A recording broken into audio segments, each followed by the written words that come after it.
Hey KBIC family, I got a great surprise for you today. This man here needs no introduction.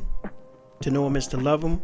He's a great mentor, entrepreneur, family man, and a wonderful friend. Without further ado, I bring to you today, Kenya.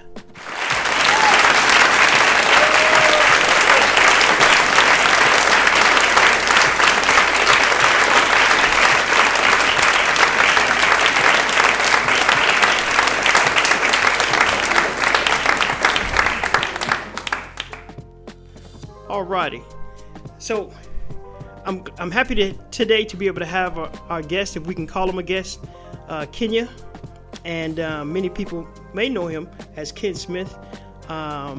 He is a great person that I know, and I just feel pleased today be able to have him to be able to grace you guys today and give you some information and let you know who he is and all about him. Let me ask you a question.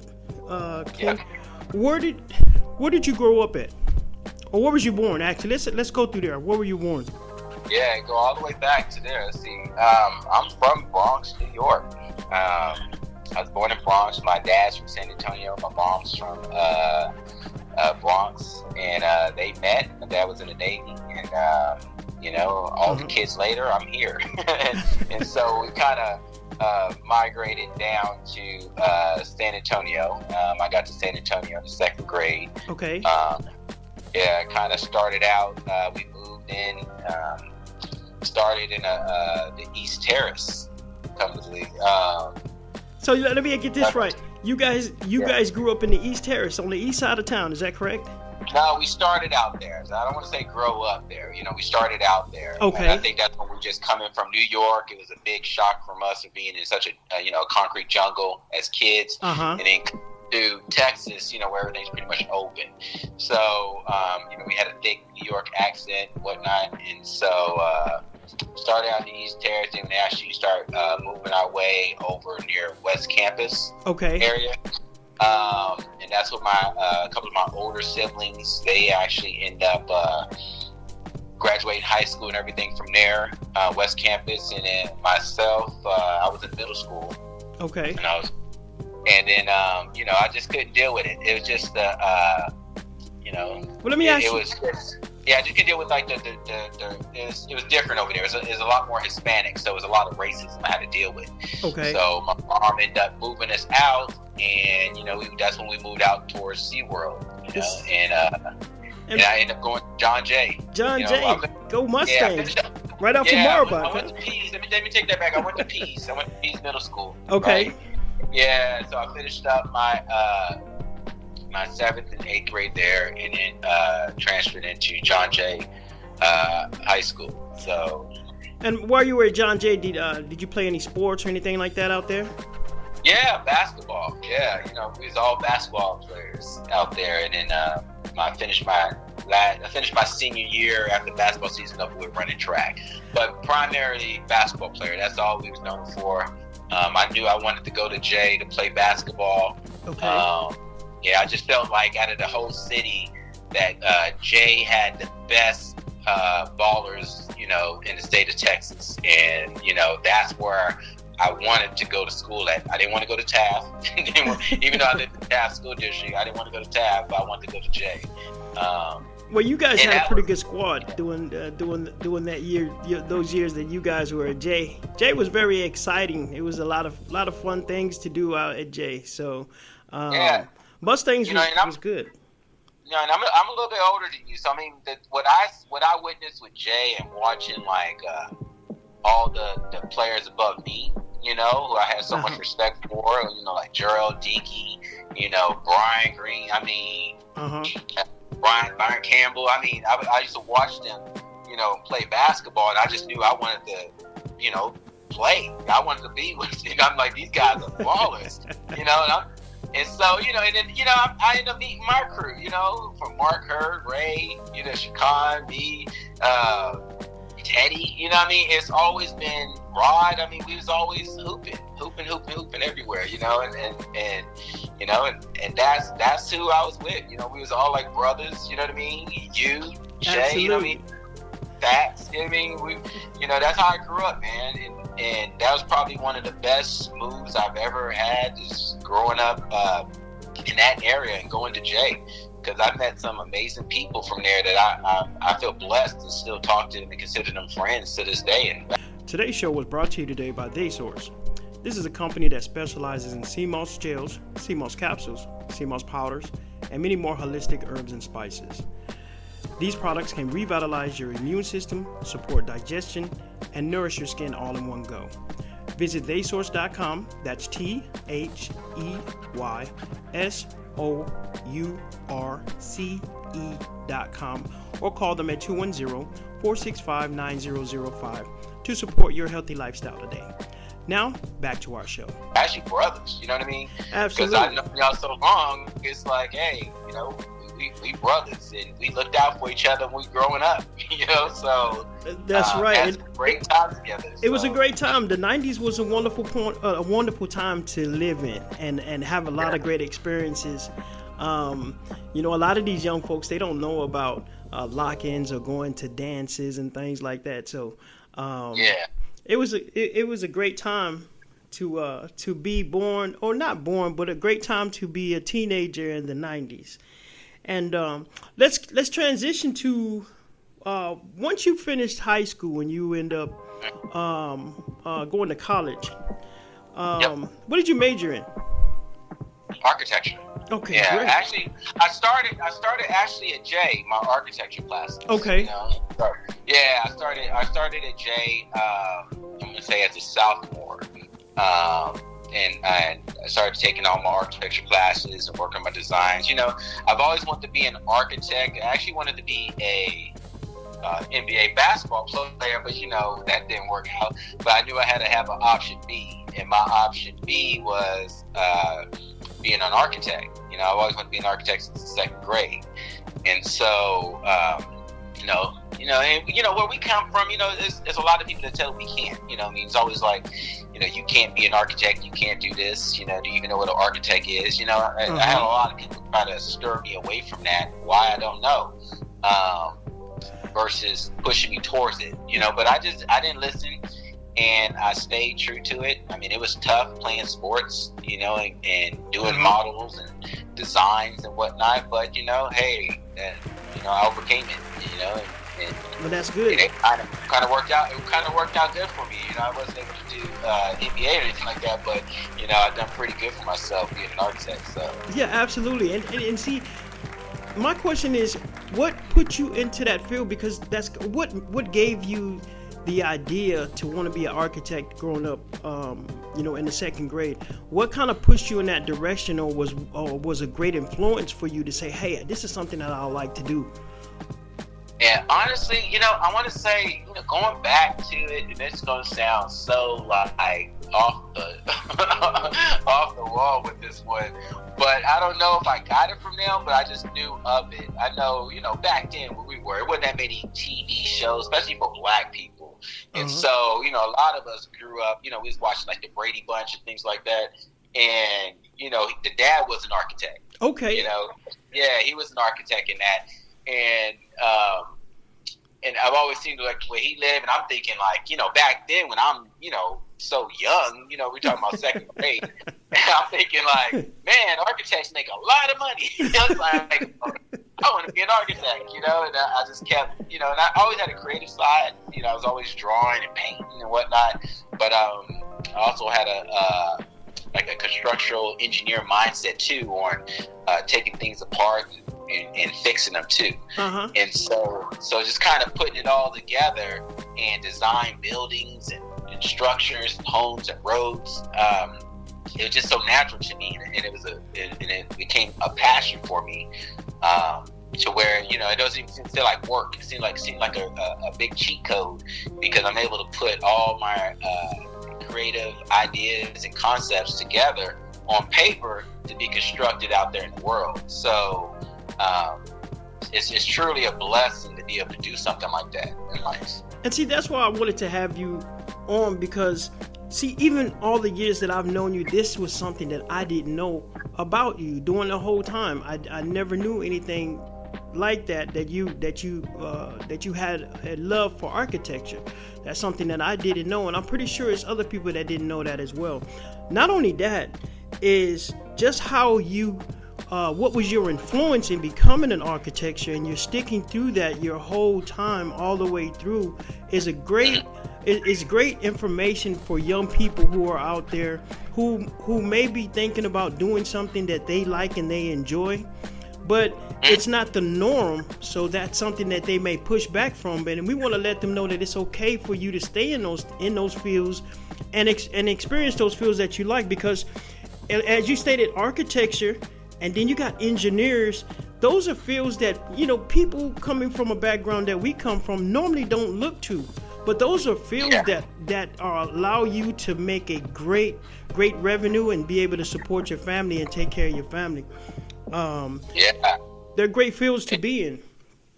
No, true, there really is, and you know, and it's one of those things. It's you know, it is shocking, you know, because I didn't have anybody, you know, no matter what course we took or any information, counselors, whatnot, none of them ever pushed me to that direction or said, hey, this is a great option for you. This was me bringing it to them, telling them that's what I want. Mm-hmm. But I did have a lot of people telling me I can't. That's one thing I can definitely say, even from teachers, college professors. I mean, there's a lot of people that kept trying to shoot me down for wanting to actually do that. And you know, as I got older, I was shocked of just how much, you know, there have been people out there that tell me you can't, you know, and you can't do this. That's not in your, you know, where you're coming from. You'll never be anything like that, you know, and that's shocking. And, you know, that's when I started understanding the, you know, racism behind it. As I got older, you know what I mean, you start understanding, hey, this is, you know, another tactic. I actually been around a lot of racist people that didn't want any type of black man to succeed, you know. One thing I can tell you about you, one thing I do know about you, if you can't tell you that you can't do it or no, because you'll find a way to get it done. So I mean, shoot, I just recently found out. I had a good buddy, Ray. He actually posted this photo of us when we was in high school, and I swear to God, man, I did not know I was that short. I mean, in my mind, I was 6'2" with them. I thought I was looking at them dead in their eyes. I'm down to these dudes' kneecaps, man. I'm like, man, Mark, all them tall as crap. I'm like, yo, hold up, man. Yeah, that's how you used to act. You had a 6'5" mind state. So you know, but at that time, that's how we had to grow up to be able to maintain against the big dogs. But I want to talk about your struggles, the struggles that you inquired becoming a black architect and a business owner. Once you got your degree, and let's go back there. Let's talk about the struggles that you may have inquired on your journey to get your degree. Okay. Well, that one was more. I've always been a straight A student, so making the grades has never been a problem. I always took honor classes and whatnot. I finished my maths at a college level, calculus, as a sophomore at J. You know, a lot of people don't know that either. You know, and it's a lot of the educational side I kind of kept to myself. Because, you know, I was a jock. We had fun. You know what I mean? Absolutely. Wilding out. You know, but, you know, I always had a good head on my shoulder when making the grades and studying and whatnot. And so that all followed me through college, you know, and I started, you know, when I graduated, I ended up going to UT in Austin, did a year there, then ended up leaving and then going back to UTSA, San Antonio, and then I took a break. You know, I had to take a break from school and took 2 years off because kept getting in trouble, you know, with friends and whatnot, running around doing some stuff, and all the girls, you know what I mean? It's a different mindset, you know. So I had to get focused again, and then I needed something to change in my life fast. So I took a break, took 2 years off, and joined the Army. Okay. You probably want That's probably one of the best moves I've ever done in my life, because what that did was it gave me back the structure that I needed. Absolutely. And it also taught me how to be a soldier, how to follow orders. You know what I mean? And so and even when I got to my duty station, I mean, I didn't go too far, but I mean, I was in Fort Hood, in Killeen. Okay. And once I got there, my captain, day one, he's like, all right, go get enrolled back in school. So, I never got out of school really, because he made me enroll back in. And so I was taking classes while I was there, and then, when I got out of the military, I thought I was going to play basketball again, ended up getting another scholarship, and but they didn't let me out in time, so the scholarship passed me off, and they still let me out. So, but that's another story. But we want to thank you for your service. Thank you for your service for serving the country. What was your MOS? It's a 91 Bravo. I was a medic. Okay, awesome. Awesome. So yeah, they didn't have anything dealing with architecture in the military. I always wanted a medical background too, because my third option in life was like, I'm trying to be a doctor. I had big dreams on what I wanted to do. So I was like, if basketball didn't work out, architecture didn't work out, then I'm trying to be a doctor. So I'm like, I'm all over the place, but I know I want to do something that's going to hopefully I could benefit from, to where my kids will be proud of me, and also understand the struggles and sacrifices I made for them. It really comes down to them. They may not understand that, but it really was. I wanted to be more. I wanted to change that mode. You know what I mean? From what we growing up as. I wanted to be able to pass some things down to my kids' generations, which I still am. I have a lot of stuff in my will, and, properties and things like that that's going to be passed on to them. So, and it's good that you were able to think so far ahead, being a young man, and even living the life that the average teenager lives, but still having that mind state to be able to look forward towards the future and put yourself on a direction that will allow you to be able to be successful. But it was still, I did not know it was going to work out like that. I'll be honest with you. It was one of those things.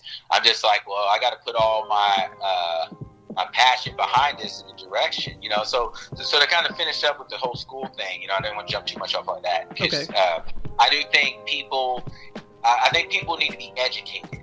I don't think you need a degree to be successful in life, but I think you should never stop educating yourself. That's the one thing that nobody take from you. And I know a lot of people don't want Black people to be educated or to succeed, because if we're educated, they feel we're going to start making smart decisions, and not follow in line with everybody else, True. And to them, that's a threat. Just when I say them, it means I'm going to say certain people that, I don't want to sit here and put a whole race behind it, but, the people that control the wealth and power in this nation that don't want things to change. No, I totally understand. That's the biggest change that you can make is educating a young person. Without education, that's the biggest thing that can possibly change their lifestyle or their outlook on life. So you're absolutely right. I didn't mean to cut you off. Go ahead. Yeah, but it's hard, because school's not for it's not. Well, growing up for us, it wasn't easy accessible for that. I was just so happy and lucky to be there. Neither one of my parents went to school. I ended up signing my college paperwork myself and didn't even tell my parents I was going to school. And so I just filled it out, sent it in, I got it, told them, hey, they got to drop me off. My mom was like, where? I was like, I dropped it off in the office. And she like, what? And I was like, yeah, I got to go. I got to be there 2 days, So they took me up there and dropped me off, and it just never looked back, And like I said, I moved around. Like I said, when I got to USSA, I was there, which was a smaller school at the time, and then took a break with the military to get away. And like I said, that was one of the smartest moves I ever did. And then when I got out, got back in school to finish, I ended up getting my bachelor's, and also ended up getting my master's from out in California. Got my master's in architecture too. So, so education is a big thing, and it's a lot of time and money, and honestly, the thing that helped me the most, and that get through those last days, because it's school is taxing financially. Here it is. I got kids and taking care of them the best I can, and trying to go to school to make something of myself, and making the sacrifices I had to, and so I end up designing kitchens and bathrooms for Home Depot, to believe it or not. Okay. So my last 2 years of college, I was working at Home Depot designing kitchens and bathrooms, and come to find out, they had 100% tuition reimbursement if it's affiliated with Home Depot. So my last 2 years of college was basically on another scholarship, because Home Depot paid for all my tuition, my books, everything. So basically every time I paid for my semester and all my books, and I kept all the receipts, and when I passed, I turned in my grades and how much I paid for school, and they reimbursed me 100% on my next check, and all I did was just kept rolling that money back over to the next semester. And that's how I was able to finish. And they don't offer that no more, but man, telling for somebody like me that didn't have the funds, working my butt off and taking care of kids, that was a relief that I can do that they helped me do that. Yeah, that was puzzling to me. I was just going to stop you and say, hey, Home Depot, they paid for your tuition. They did a tuition reimbursement while you worked there. Yeah, books and everything. And see, a lot of people, and that's a cheat sheet that a lot of young people could use now, is there are certain jobs that you possibly can look for that will give you that 100% tuition reimbursement. And exactly. It works out for them. So that's a good thing. Go ahead and tell us more about that, because this is very interesting. Yeah, and so that for me, that was a blessing, because I didn't have the funds. I knew I needed to finish school, but I didn't have the funds to make it. And so that right there gave me the opportunity to finish school, because basically we paid for everything flat out. As long as I passed my courses, I was able to sit here and get 100% to reimbursement. They don't do it no more, come to find out. They actually stopped shortly after me, after I finished. I was like one of the last to actually do that, because a lot of people didn't know that, so they kept it kind of hush. But, my HR person, when I got hired, she knew that about me, and she the one who informed me about that and got me involved in that and told me she'd help me out. And so, I was blessed to have some people in my path growing up that actually looked out for me. And those things, if it wasn't for her, I wouldn't have finished school probably, and then from there, once I graduated, I faced another challenge. I could not get a job in Texas. Nobody would hire me. Nobody would hire me in Texas. I tried everywhere from Austin, San Antonio, Houston, Dallas. Everybody kept saying, hey, you don't have the experience. I'm like, well, I just graduated. How would I need to get the experience. Hey, I'll do a free internship just to get in, and nobody would give me a shot. So, I talked to my wife back then, my girlfriend at the time, and I was just like, you know what? Hey, you okay with me sending my resume out, out of the state of Texas, and, seeing if I could get a job there. And we may move, and she was with it. And so, I had a firm out in Northern California, which is Blood Sharp Buster, and they basically called me up and said, hey, they want to hire me. So wait a minute. You had all of the education that you needed here in Texas, and you couldn't get a job here, and you had to go all the way to California? All the way to California. That one firm called me and had me go out there, and went out there and interviewed. And I have to say, it was another blessing in disguise, because my boss, Art and Karen West, they seen something in me that I didn't even know, existed, because I was just trying to get in, you know what I mean, so I can show what I'm worth. Mm-hmm. But when I got there, they were more like, well, we're looking at your resume, we're looking at your your designs and what you've done in your work history. They're just like, you're not a beginner. I was like, I'm not. They caught me off guard. They're like, you're not a beginner. I was like, I'm not. And they was like, nah, you're with us. You're more like a manager. Wow. They're like, design, deadlines, budgets. You know what I mean? And you work with clients. They just like, to us, that's dealing with management. And so they brought me in and said, we're gonna make you a project manager and basically put 5 people under you. Like, wow. And so from then on, it just kind of blew up from there. I was so happy to get in that, I was just, finally, I felt at home, and I was able to showcase my designs and skills and what I've accomplished. But they fast-tracked me, which I didn't even know. They was loading me up so much that, not being in an architecture firm before, knowing how it is, I thought this was the norm. They were just throwing more stuff at me to see if I can handle it and what I can do. How did you go culturally? Now there has to be a cultural difference between California and here in Texas, to the point where you couldn't get in a job here in Texas. Go to California and they're putting you in a manager position where they're putting 5 people under you. Can you explain how that felt to you, or what's your perception of how those two different norms relate? Yeah, because it was a big difference between here and there. I was in Northern California, and the people, it was more of a melting pot there. Okay.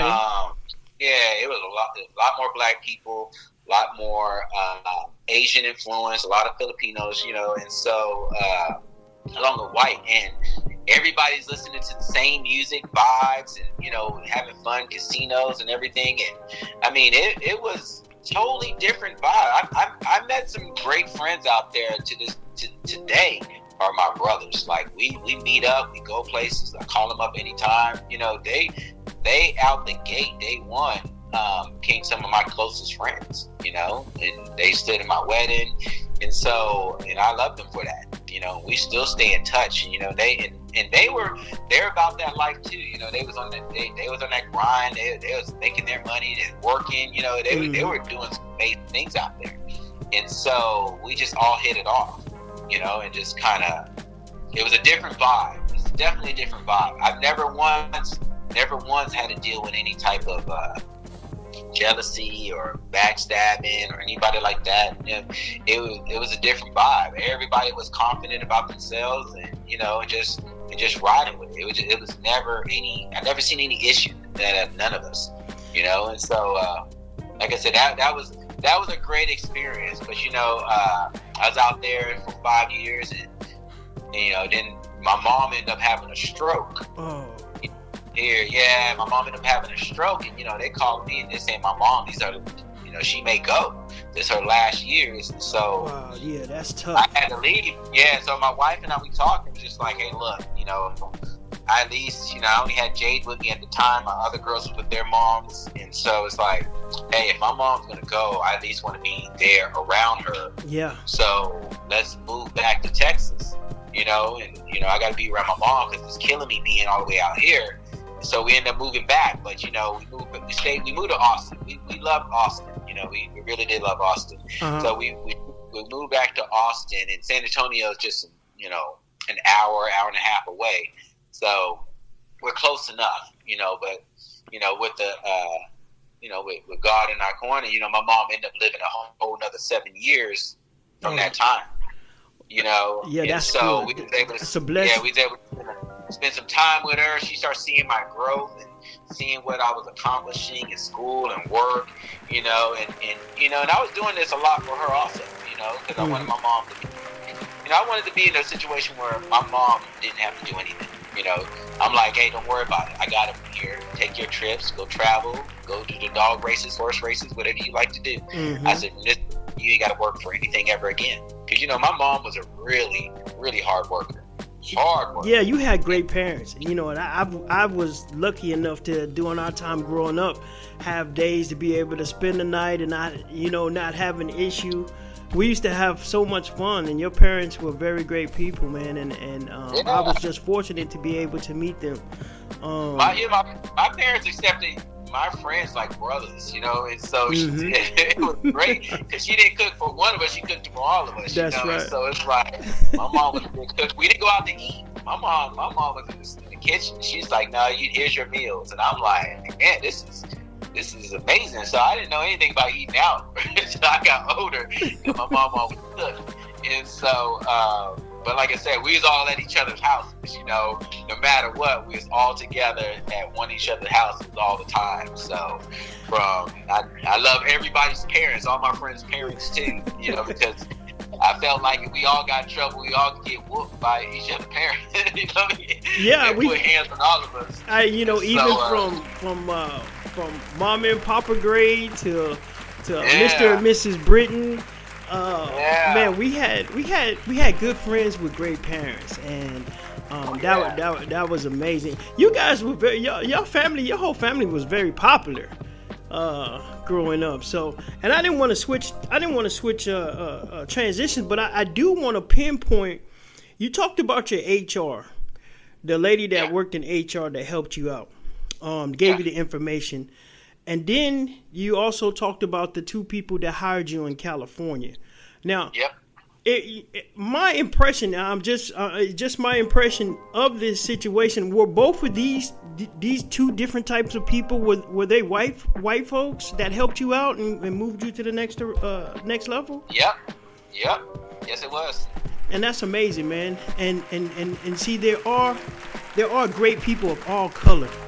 And no telling who you're going to run into that's going to be able to help you get to the next level, or just put that seed or move you in a direction that will help you change your whole life. So I wanted to really pinpoint that there are some good people out here, and of all it styles. really is.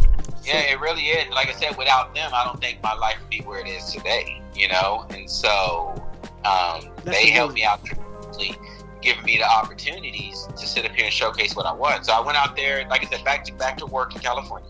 Went out there, did some designs, took over their big clients, won some awards and whatnot. But moving back to San Antonio, because my mom had a stroke, so I ended up moving, and I interviewed with a firm, Venture 4 here in Austin. Okay. And and they basically, they're a smaller firm. My first firm was a large firm. They're one of the largest architecture firms in the nation. They're all over the U.S. They got offices all over. Big firm. This firm, and when I moved back to Austin, was a much smaller firm. You're talking about like maybe 6 people in that office. But they were hiring, and I interviewed with them, and and I started telling them what I wanted to make and how things, they were like, man, this ain't California, so it's not about California. This is what I bring to the table. So they took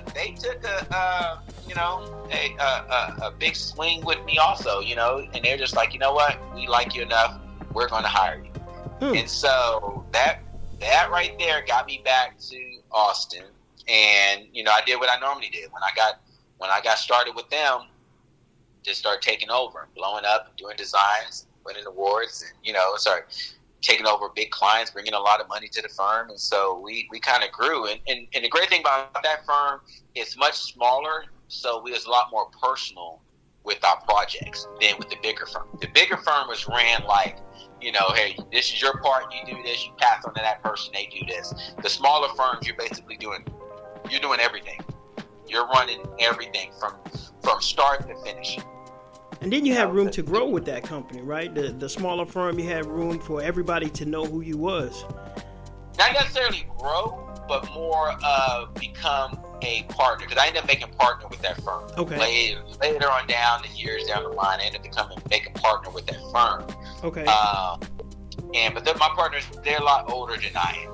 And so recently, 2 years ago, they retired, and I basically took over and ran with it from there, and so, but like I said, they seen something in me, took over, and start put my designs and my creativity out there, and it's crazy because, I'm not a big flashy guy when it comes to my work and my designs. I may post them on Facebook or whatnot, but that's just so small of what I accomplish and what I have out there that people drive by my projects constantly on a daily basis, and they wouldn't even know that I did that. People that know me, they wouldn't even know that. From if you drive down anywhere 35 or East Austin, anything here, really all over Texas, I design.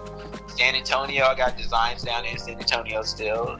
Houston, Dallas, everything out west. I go all over the state of Texas to do designs, and I got clients that fly me out of the state to do designs.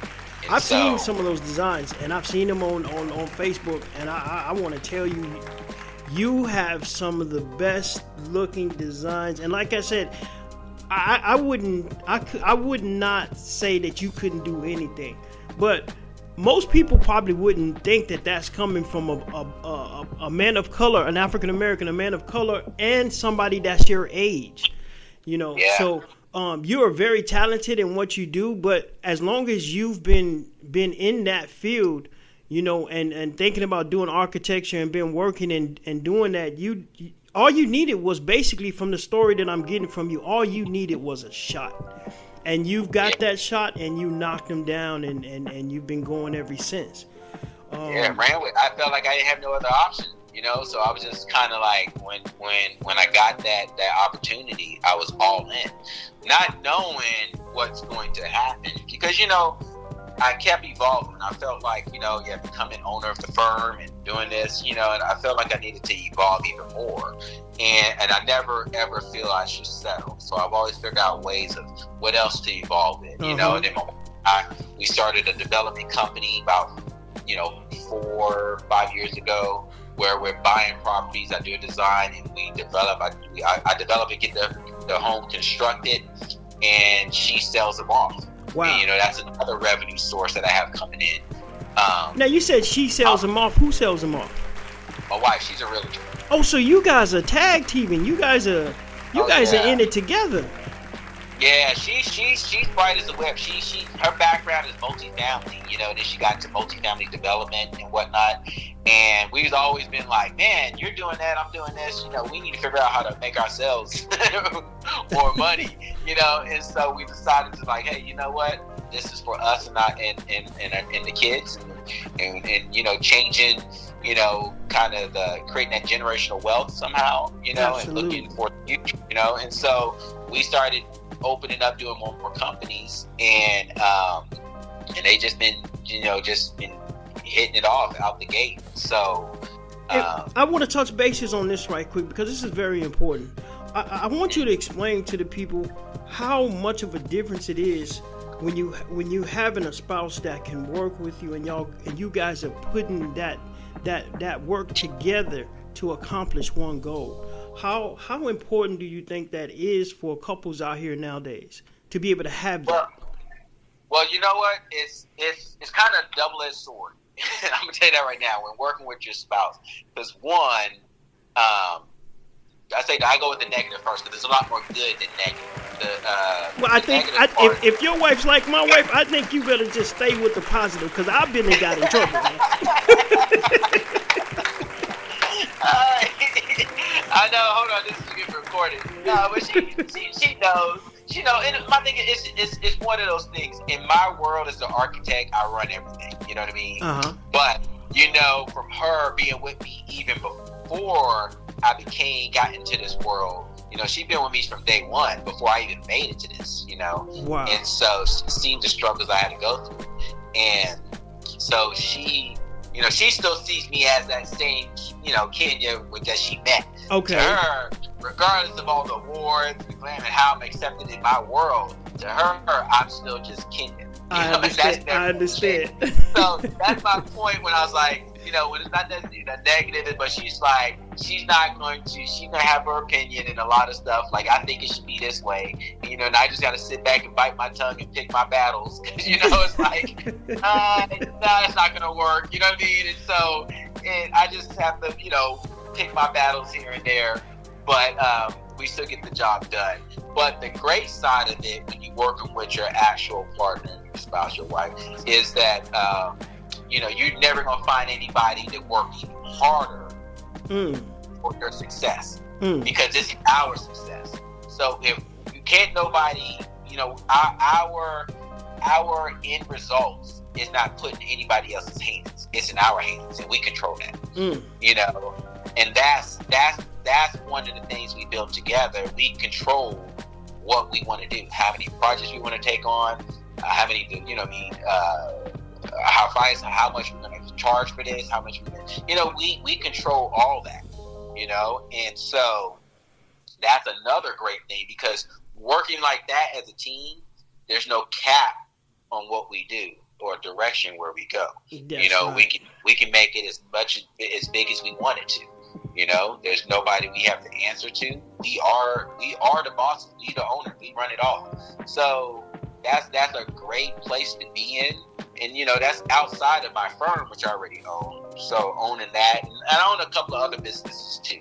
I have evolved a lot over the years. Okay. And I felt like never put all your eggs in one basket. It's okay to have. Yeah, it's okay to have multiple revenue streams coming in from different angles. That's good. And and this is some things that we were never taught as kids. I'll be honest with you. I had to learn all this as growing up. And listen to people, and people I was dealing with in business, and they're like, well, hey, this is what you need to do, and this is how you do it, and never, and I just learned over the years, and I kind of took what I've learned and what she's learned, we just put it all together to create our own, and we're still learning. That's the thing. You never stop learning. Never approach anything in life thinking you know everything, because you don't. Yeah. You always keep learning. Always. That's right. That's another thing why I say never stop educating yourself, because you can always still pick up a book and read and do things, and never ever wait for somebody else to do something for you. That's one thing I never got caught up in, is wait for somebody to do something for me. I done tried so many different things to make money and be successful at something, but I was just like, the only one that's gonna do it for me is me. And so, and that's motivation. That's motivation for everybody out here that's listening to this.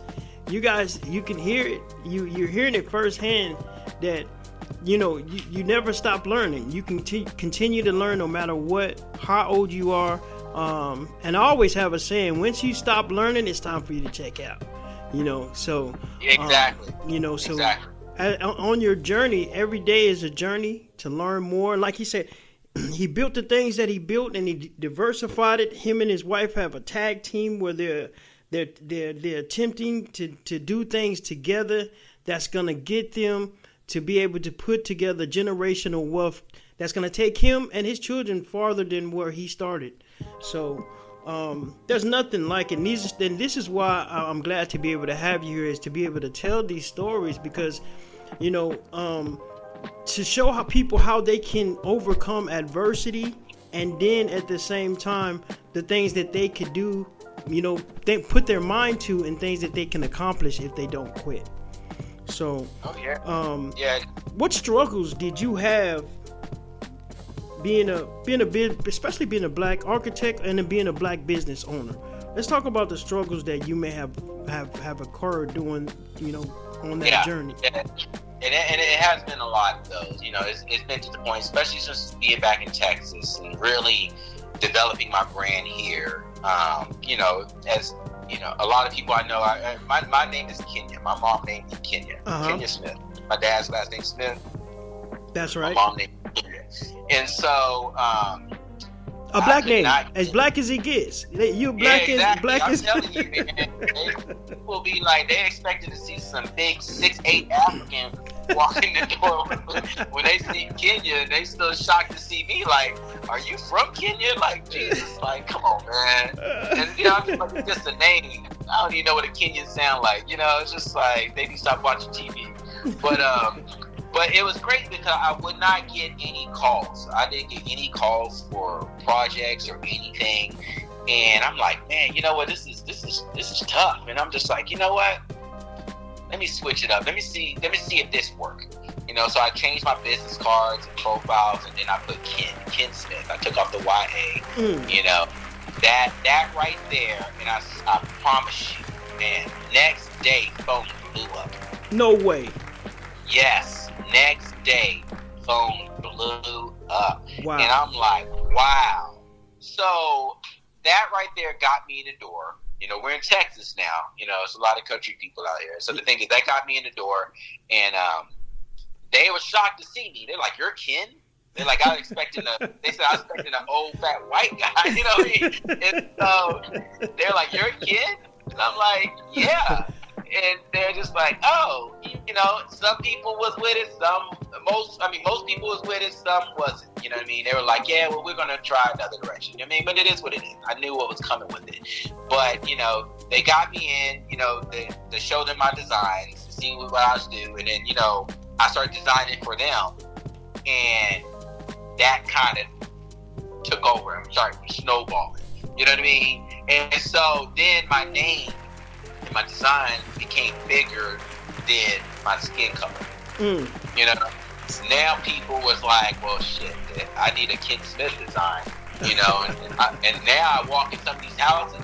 I'll be honest with you, sometimes I go to some places and I'm like, I am not driving over here. I said, it's just not. I was like, nah, let me turn around. I call the client up and be like, yeah, it's not going to work. I can't do this project. I'm like, it's a little sketchy part over there. Like, I'm not touching this. I'm sorry. I ain't stupid.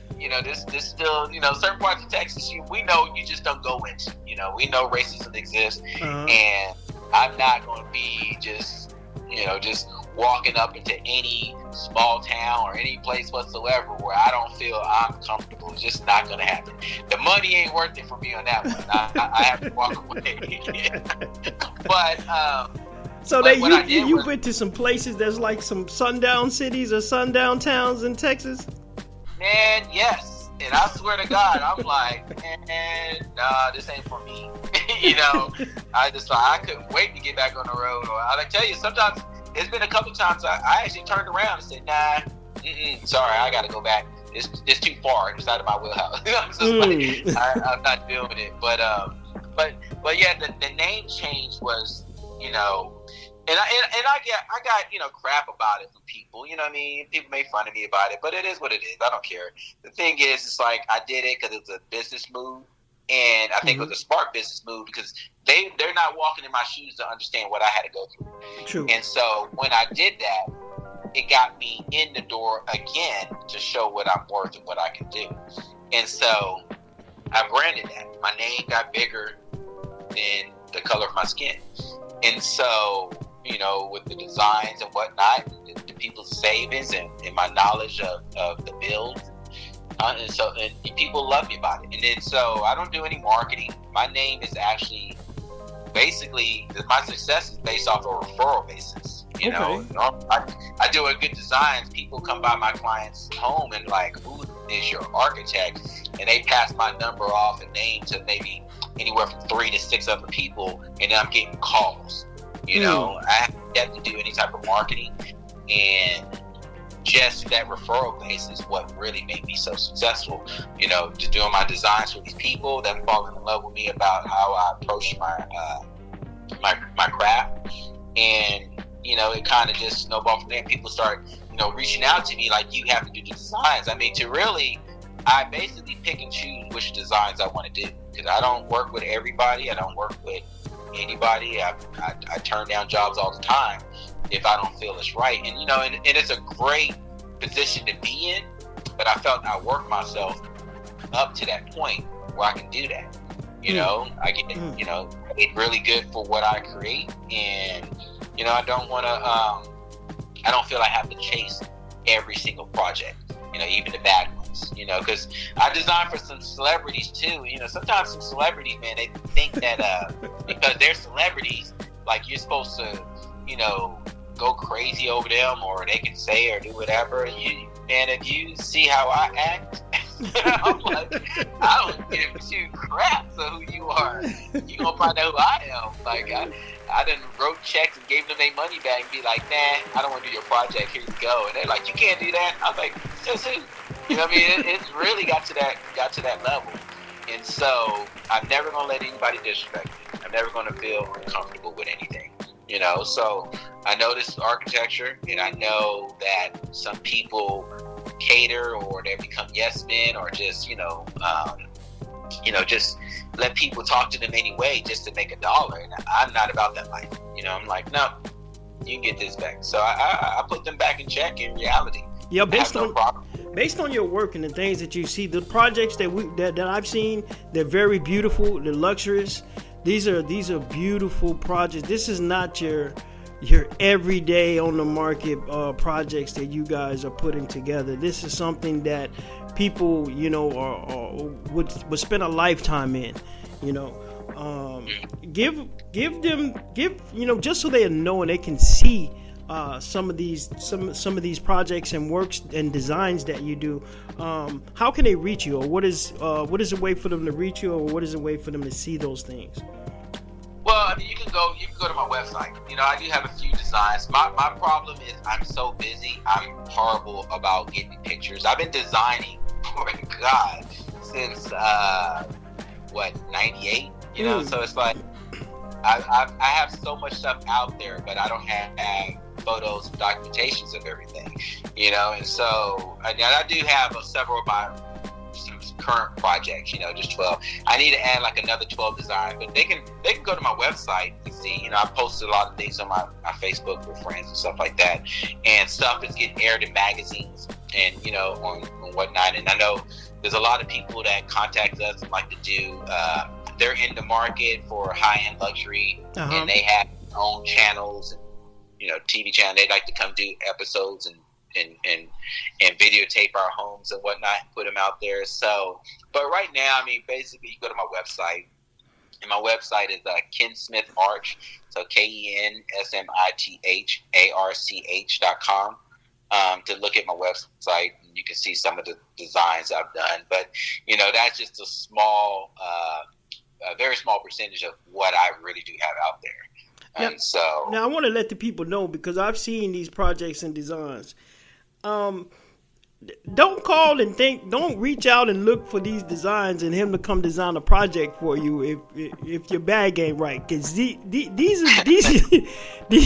don't even waste your time or his time. These are some real projects. So if your money's right, and you got your finances set up, and you able to spend that bag, this is the guy to call. But don't waste his or your time. Don't even go on there and look at that unless you have something that you're gonna be able to set for as a goal in the future. So I want to pinpoint that out. I didn't want people to think, oh, you can go on there and design me a $20,000-$30,000 house. No, that's not gonna happen. So now, you didn't go ahead. I didn't mean to cut you off. But the thing is, I that's just me. But I have staff, and I have young staff too. So I don't frown upon, because everybody have different lifestyles, and I'm never gonna put down somebody's lifestyle. Oh no, we come from a life, so. And I understand where you're going with that. Yeah. I just want to touch base, because I don't ever want to feel like I'm better than anybody or bigger than anybody. My thing is, I look out for a lot of people as much as I can. Yeah. But I don't think they understand like the financial impact they have when starting to design with an architect. Yeah. This is upfront money that people have to pay before you even start getting your construction loans. And there's so many licenses and things that you guys got to get from the city and everything that you got to get passed, and it's a big job taking up on the job from the ground up. Yeah, it is, and that's why it's best to hire an architect. And they're going to basically, we the ones who tell everybody what to do. We give them our set of plans. We tell the builder how to build it. We tell frame it. Everything goes off of us. It's our creativity that we're putting together and telling people how to construct this and make it happen.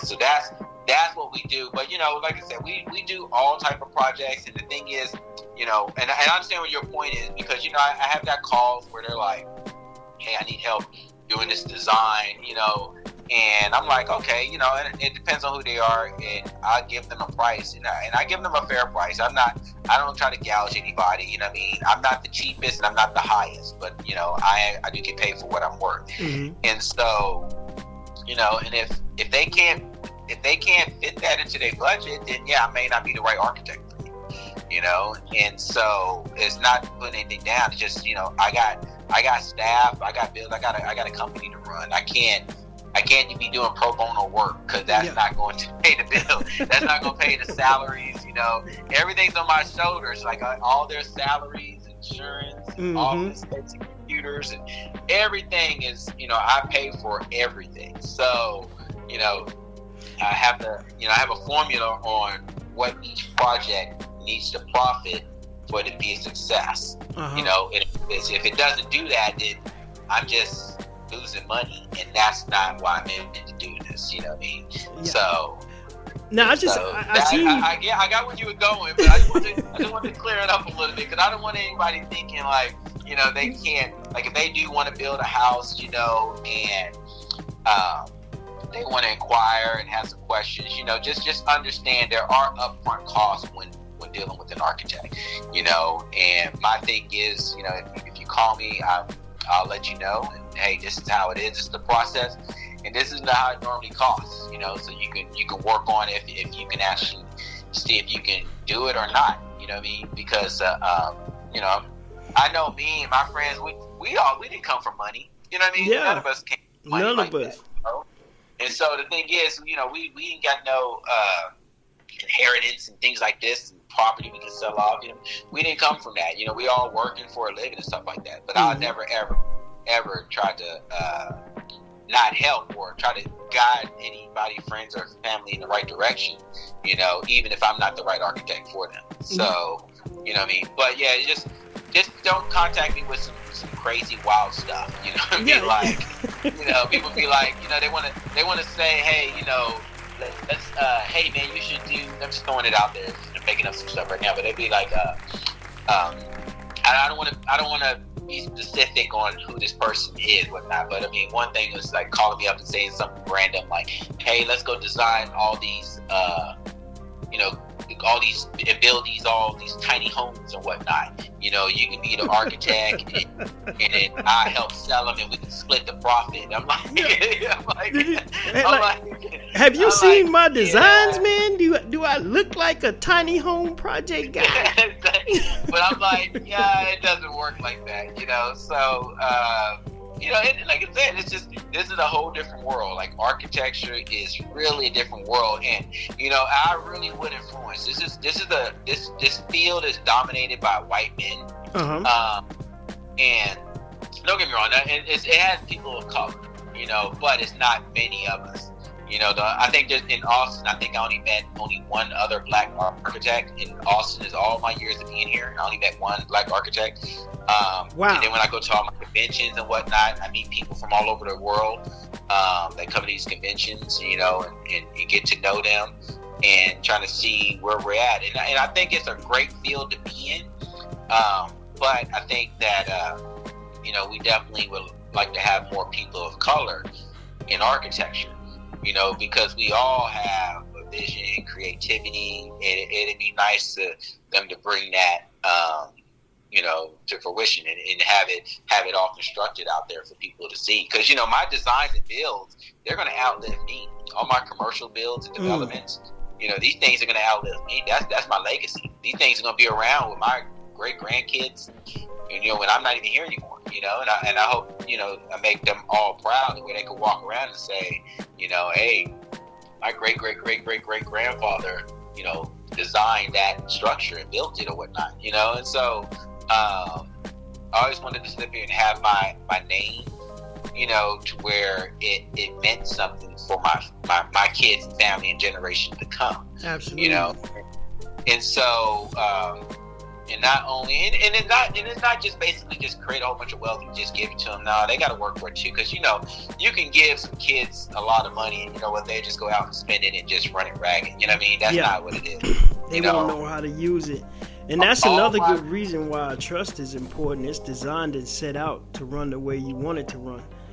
Yes, trust is very important. You're 100% right about that. Trust is very important. You know, so we have one of those too. So. Yeah, and you know, I try to tell people all the time how important it is to have a trust versus just a will. That trust will it will allow itself to be around even after your lifetime. And one thing is that once we're gone, our kids are not going to have to pay taxes through probate. It's just just continuously keep the business or whatever it is running just like we were here. So, exactly. They can get the properties and ownership of everything hassle free with it. And just like you said, the taxes on it, because if you sell it then it appraise even more, they're gonna have to pay all those taxes on it. Mm-hmm. You know, it's crazy. You know, and that's the thing. You know, and we're not taught all this stuff. That's you know, we're having to learn this as we're going. You know, True.